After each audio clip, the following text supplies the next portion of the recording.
Ambassador to Ghana, Mr. Robert Jackson, has justified why the 63 Ghanaians deported recently were handcuffed prior to boarding their flights to Ghana. Mr. Jackson said the deportees were handcuffed because they refused to be repatriated voluntarily and did not want to board commercial flights to Ghana.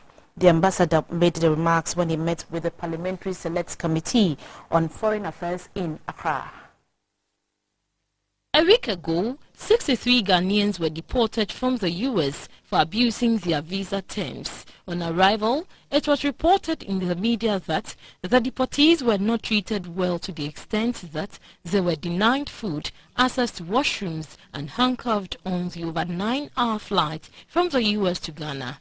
The allegation of maltreatment dominated the public discourse on both the traditional and social media platforms, with most Ghanaians condemning the U.S.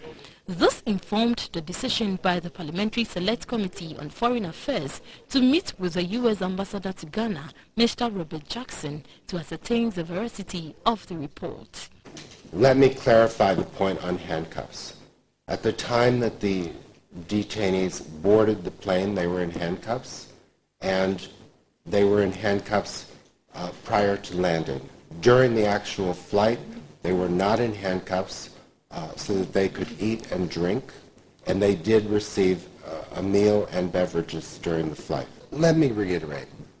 So far this year, approximately 50 Ghanaians since January 1st have returned here voluntarily on commercial flights. The 63 who returned on a charter had refused to board commercial flights. So we had to compel them to get on the plane. That's why they were handcuffed. In responding to who must pay stipends to the deportees, Mr. Jackson explains that it was the responsibility of the government of Ghana and not the U.S. The members of parliament questioned the ambassador on the high visa fees charged and demanded that the embassy either refund part of the monies to those denied visas or reduce their visa fees. When people apply for a visa, they are not paying for the visa. They are paying for the service. So they're paying for their application to be processed.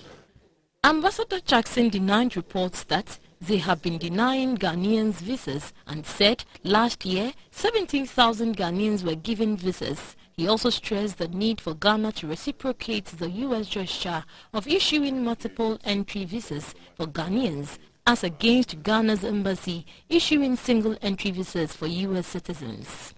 If I may point out, your embassy in Washington tends to issue single entry visas so that Americans have to apply every time that they come to Ghana, which is not in keeping with our reciprocity agreement.